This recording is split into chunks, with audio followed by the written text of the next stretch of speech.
Relatives வேண்டாம். ரீசெண்டாக அந்த ஒரு வீடியோ பார்த்தேன். அந்த உறவுகள் அப்படின்றது எங்களுக்கு வேணாம். உறவை தான் வந்து எதை லைஃப்லேருந்து இந்த விஷயம் வேணாம் அப்படின்னா அந்த உறவுகள் ரிலேஷன் அப்படின்றது எங்கள் லைஃப்பில் வேணாம் வேணாம் அப்படின்றது வந்து ஈஸியாக சொல்லிட்டு போயிடுது சில இது. அந்த உறவு அப்படின்றது வந்து உறவுகளை இழந்தவங்களுக்கு தான் தெரியும் அதோட கஷ்டங்களும் வேதனைகளும். உறவுகளே இல்லாதவங்கள்ட்ட கேட்டு பாருங்கள் அந்த உறவுகளோட அருமை அப்படின்றது தெரியும்.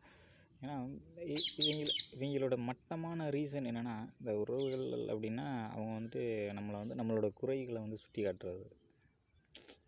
நம்ம ஒரு நல்ல நிலைமைக்கு போனோம்னா உடனே அதை பற்றி நம்ம எதிர்த்து பேசுகிறதெல்லாம் இல்லை, ஏதாவது கேவலமாக பேசிட்டு போயிடுறது. இதுதான் இந்த ஒரு ரீசனுக்காக தான். ஆமாம், இந்த ஒரு ரீசனுக்காக மட்டுமே தான் வந்துட்டு உறவுகளை எனக்கு வந்துட்டு வேணாம், உறவுகளே எனக்கு பிடிக்காது, இந்த சொந்தக்காரங்க ரிலேஷன் இருக்கிறது எனக்கு வந்து சுத்தமாக பிடிக்கல அப்படின்றது. ஏன்னா நம்ம ஒரு நிலமையில் இருந்தோம்னா அது அவங்களுக்கு பிடிக்காது. ஏன்னா எல்லாருமே மனிதனுடைய இயல்பே அப்படி தான். நம்ம ஒரு நல்ல நிலமையில் இருக்கோம், அதை பார்த்து மற்றவங்களுக்கு பிடிக்காது. இப்போ மற்றவங்க நல்ல நிலமையில் இருக்கும்போது உனக்கு அதை பார்த்துட்டு பொறாமையாக இருக்குமா இருக்காது. அதே தான் எல்லாருக்குமே. அப்போ மனிதனுடைய இயல்பு அதுதான்.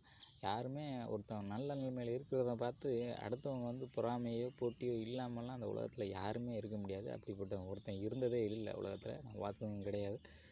அப்போ அப்படி இருக்கும்போது ஒரு உறவுகளில் அப்படி ஒரு நிலைமை ஏற்பட தான் செய்யுது. அதை பார்த்து இவன் வந்து நம்ம ஒரு நிலைமையில் இருந்தால் அதை பார்த்து பொறாமைப்படுறான்.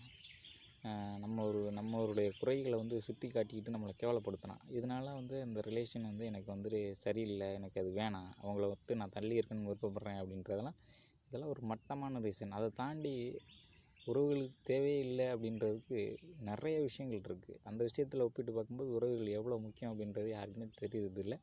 ஈஸியாக ஒரு மீடியாவுக்கு முன்னாடி அதை சொல்லிட்டு போயிடலாம். எனக்கு வந்து இந்த ஒரு விஷயம் எனக்கு லைஃப்பில் உலகத்தில் இல்லாமல் இருந்துச்சுன்னா எனக்கு ரொம்ப சந்தோஷமாக இருக்கும் அப்படின்றது.